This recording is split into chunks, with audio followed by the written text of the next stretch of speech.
Movies. I'm Chris. That's Aaron.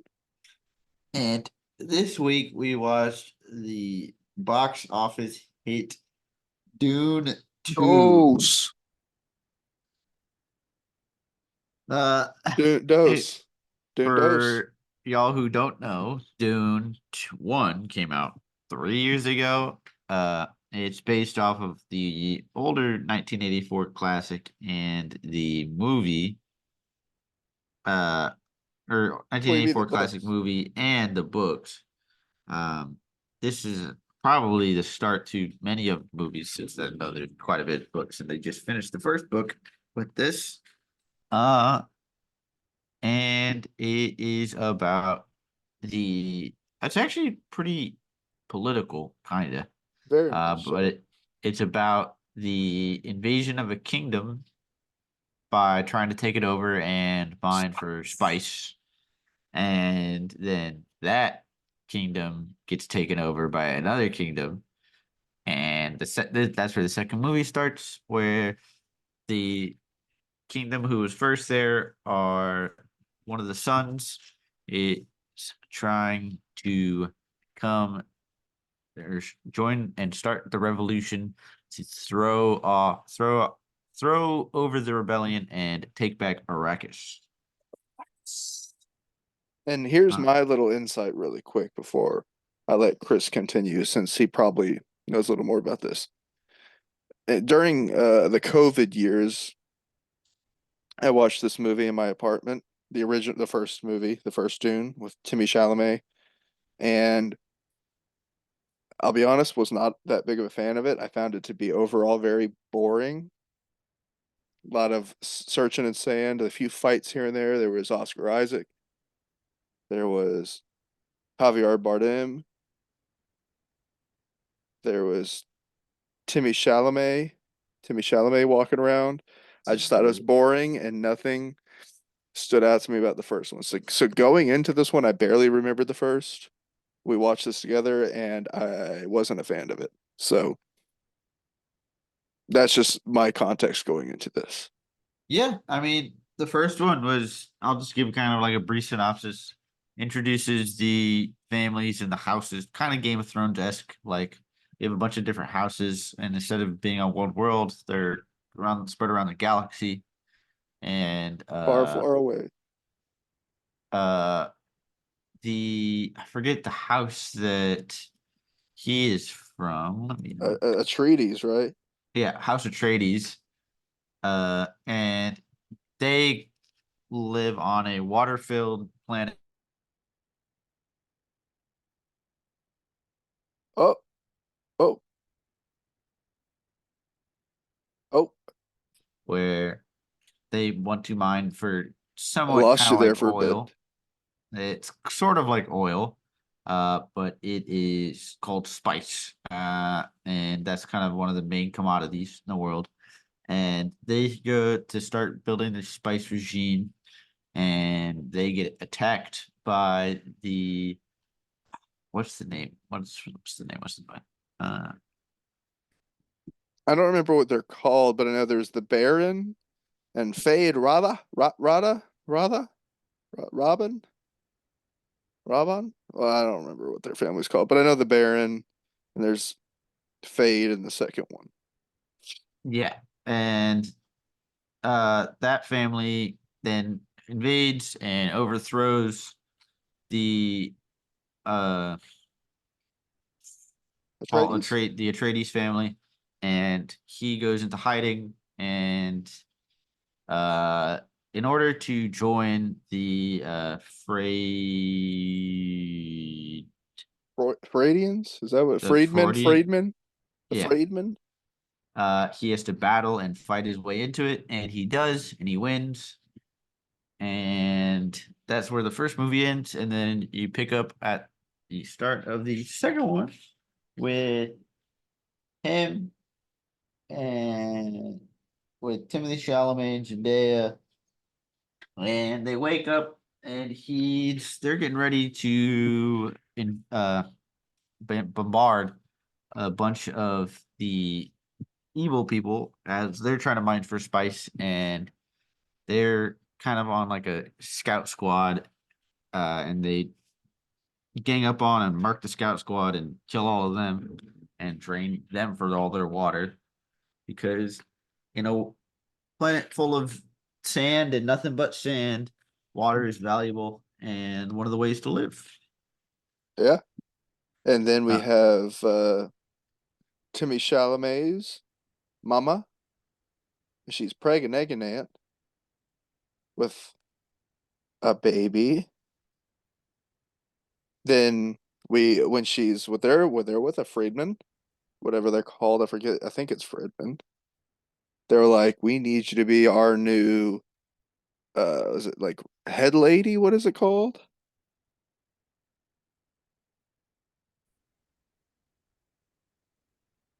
The whatever the head lady was. the like the Reverend Mother or who? Yeah, they make Timmy Chalamet's mom come the new Yeah, Reverend Mother. And yeah, then as the Reverend Mother dies, she's like, "What have we done?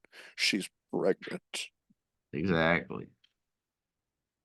And so once she becomes the Reverend Mother, and uh, Paul starts to become one with the tribe, with the Freemen, and they, They think uh, he's the prophet. yeah, they think he's the Al Hadid, Yeah, we're gonna butcher these names no matter how we do it. But they think and he's their new savior, yeah, and essentially. Harvey and Bardem is the one of the Stilgar, he's a Southerner, so he believes in this prophecy that the Al Hadid will bring them light and lead them to the promised land the and prophecy bring says he keeps saying that every time he does anything. yeah and bring them back to Greens and a land that used to have water and vegetation and Hmm bring them back to that. It's essentially killing bad guys, taking their water, and then they're teaching their new prophet how to walk the sand. And But Zendaya's falling in love with him, and she's uh teaching him. but this movie, you have your you have a long time of character building. Uh Paul becoming more and more aligned with OP the Freeman and more OP, and the Reverend Mother going one by one and gaining power and power. And you have Florence Pugh. She stands a lot. she Worried about is the daughter of the Emperor, Christopher Walken, Christopher Walken, and you have Austin Butler, who's uh, the Baron's son and Batista's brother, whatever his name was. Beast Raban. Yeah, then he's Fade. I think that's how you say it. Fade? Mhm. Fed? And you see their dynamic of how they're family, but they'll do whatever it takes to be on top. They're all And sadistic, they're all essentially. sadistic and they it's very interesting how like whenever they show that group they instead of showing them in like a Oh yeah, colors or anything, it's all black and white and it's nothing yeah, but black and white. they're bald, white, and also I was wrong. It's the Baron's nephews because I remember when he's fighting the three last Atreides, he's like, the final three Atreides. It's like, don't spoil my nephew's birthday when he's like the gladiator show of him massacring and proving how good he is of a fighter. Uh-huh. And so they go on, they gain more power, and they're fighting more and more. You see Robin start to lose more power against Paul and the Freeman, and the Reverend Mother gain more power, and more people as the Freemen win more. That means more people will believe in Paul and believe that he is the Al Hadid going to lead them to victory. And it gets to a point where most people believe that he is the Al Hadid, and there's just one more thing for him to do, and that's to prove that he is no like any other man. I'm sorry, this might be jumping a bit, uh, but He It's quite drinks okay. the water of life.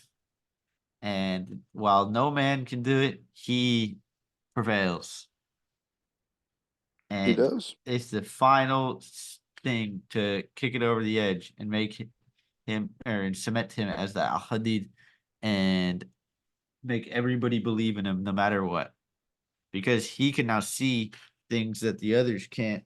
Like he can know what people's fates are, right, which he already was able to do, but he now can see into the past and people's past. He after he drinks the blood of the worms, sandworms.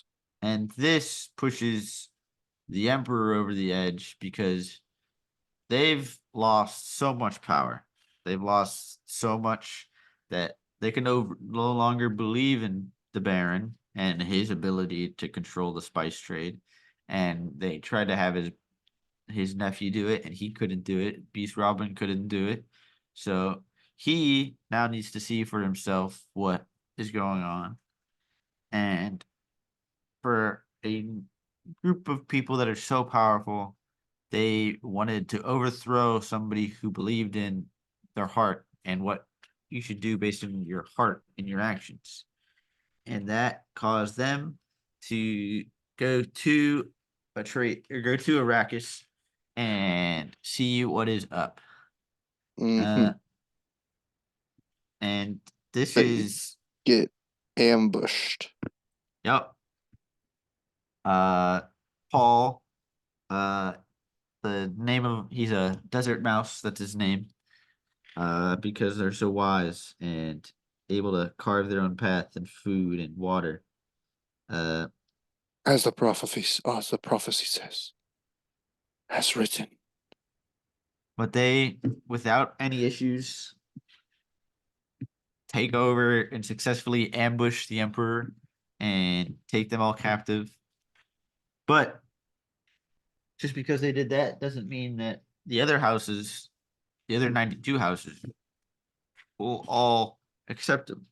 So they come to fight against the Atreides and or take back Arrakis. But that's when the Emperor had one decides to 1v1 Paul, and Paul fights for himself, but the Emperor elects Fraid Fade. uh Fade, and they battle to the death, and Fade yeah, stabs him a couple times. he Think gets he's stabbed a won. couple times. Uh Timothy ends up winning, and because of this, he now is power over the emperor, and he decides to take his hand in his daughter's hand in marriage, even though it doesn't really make much sense because they end up being like, oh, we're started a holy war regardless now. So he kind of just threw his relationship to the side with Zendaya because I guess that's all fine and dandy, and now he's She going don't after give it. She Florence don't give him Pugh. the power. Well, neither does Princess Aurelian because what? He still has to fight all the other houses because they rejected him. True, but now he has the backing of their house. Does he though? Well, yeah. I mean, if he said he was going to spare the emperor's life, if he gets to take her hand. I guess. So now they have to fight the big task of the Holy War, and that's where the movie ends. That it does. So what were your thoughts throughout the movie? I thought the cinematography and action are quite good in this one. A hell of a lot better than the first one. The action's better. Seemed like there was more going on, much more memorable. I actually really did enjoy this movie. I think honestly, the main central point of all this is like the story of it to me is Zendaya and Timothy are in love. Yes. He's devoted to her and being a freedman, not power. But as time goes on, with a little help from, well, I mean, himself and then his mother, they want power together. And essentially, it just becomes he wants power in the end. And it's a switch of him being just devoted to her and loving her to I want all the And I still power. think he does love her. I think he's just blinded by trying to take not even just power, but revenge and wanting to take back what was not just theirs, but was also the Freeman's, because he is now one of them, and I believe he has the best intentions of trying to give them the best life. Well, it sure as hell doesn't look like it. Well, I mean, You said it they yourself. There's no point for him to cuck her like that. no, well, no, not for them. I'm talking about for the rest of the Freemans and all like the other people on Arrakis.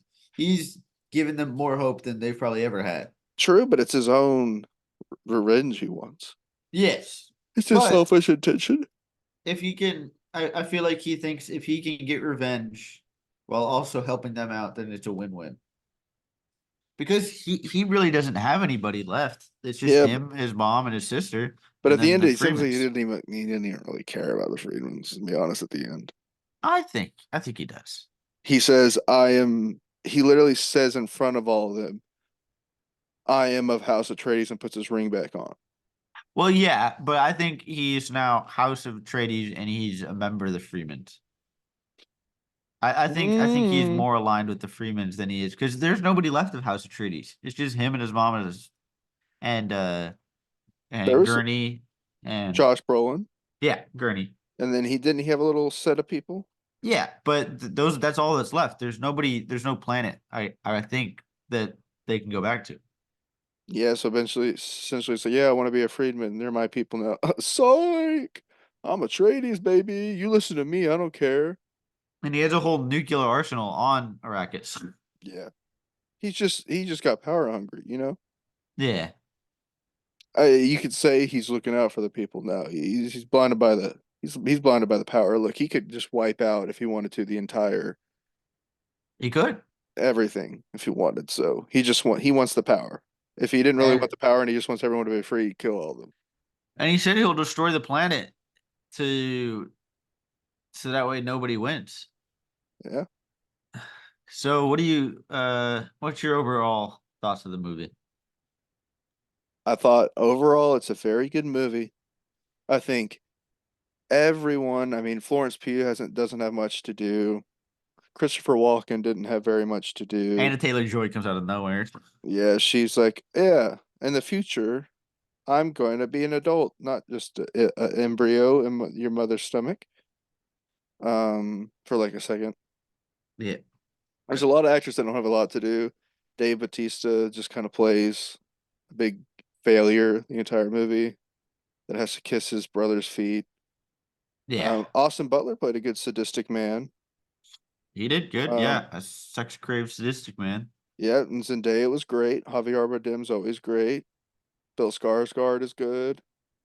Or Stellan, I think, not Christopher Bill. Walken was I Well, think. he didn't have to do anything. He just stood for Yeah. most of it and like stared at stuff. Same thing with Florence Pugh. It's just every now and then she's like, "Oh, we don't have enough information about what's going on in the South and stuff." But that why one downfall of this movie. His mom does good. I honestly, I feel bad. I don't know the actress's name that plays the Reverend Lady. I think Josh Brolin's good. I think everyone's good in their roles. I just don't see what Timothy Chalamet brings. His delivery I is just like I like him. they'll fear me. I I don't like want power. he's like a little ninja. I'm He just devoted to you. I weigh 100 pounds, soaking wet, but I can take stabs to my chest and not feel a thing. I think he's a little small guy, but he gets around and he's fast and he's nimble and he's tough. Yeah, I'm just OP. I know how to walk the sands already. I know everything about everything. In the Atreides house, we learned everything. I Yep. can ride worms now. I can kill people with machine guns shooting directly at me in the open, but I can avoid them all. I, And I deliver with a very weak voice because everyone else around me has like a kind of distinctive voice except me. I think in the next movie it'll start to be the tides will. I think it'll be a different dynamic. It won't I be as fast paced too. I think. well, look, they made the first book into two movies. They're already doing the Twilight part, Breaking Dawn 1, 2, Harry Potter Deathly Hallows 1, 2, where the first one is slow, boring, and they go, oh, now we're gonna make you wait 2 years before you get to the climax and the good part. So they already done that once. I don't know how many more times they're gonna do it. It's I guess as long as it keeps making money, they'll do it. But I don't think Timothy brings nothing to it to me. Nothing I've seen him in. Has he brought anything special? I'm like, that guy is a really good actor. But you know Yeah. what? In these random sand, barren wasteland where they're broke, they have nothing, he still has perfectly manicured hair. Hey, of course. He's still extremely handsome and a weak-willed voice, but just can destroy everyone. Everyone else looks downtrodden and barely surviving life, but his hair is still perfectly curly. Hey, just I don't get it. His voice to me sounds weak. You have iconic voices. You have Javier Bardem, iconic voice. Christopher Walken, iconic voice. Austin Butler, his iconic Elvis voice, now doing a sadistic Elvis. You have Josh Brolin, pretty, iconic booming voice. I'm intimidating. Dave Batista. And then you have Timothy. They should fear me. And then he gets angry. They should fear me. Yeah.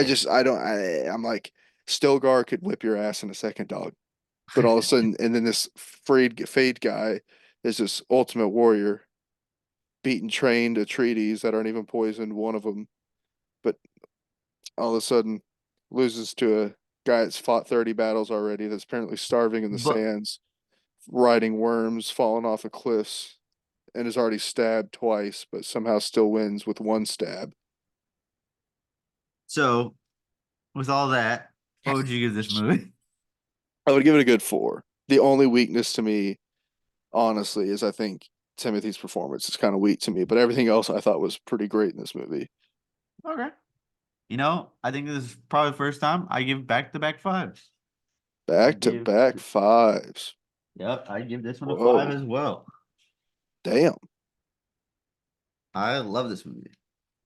See, in hindsight, I went back and like I looked back on my Parasite rating and I'm like, I probably should have given a Parasite like a 4.5. And because I've given like other movies these such high scores. Uh-huh. But I think it's overall amazing, except for I just don't like Timothy's performance. But and when you're the main guy, I feel like I gotta believe Yeah, that that makes sense. you're power hungry, not 1 second brooding like Anakin Skywalker into I'm devoted to you. I don't care about the power. The next thing you know, she turned her against me. That's how it kind of Yeah. feels like to me. But Yeah, I can see that. other than that, I think it's a great film. The action is great. The sand, I'm assuming a lot of it is CGI. Incredible how they do all the sand with all that. Uh-huh. The worms look overall pretty good. The I thought, yeah, effects the are cinematography was really good, really one of the good. best I've ever seen. This is Christopher Nolan level cinematography. Yeah. So, I think that's it. It's a great movie. It's out. It's hip. It got beat by Kung Fu Panda 4 in the box office, but you know what? after what, the third week?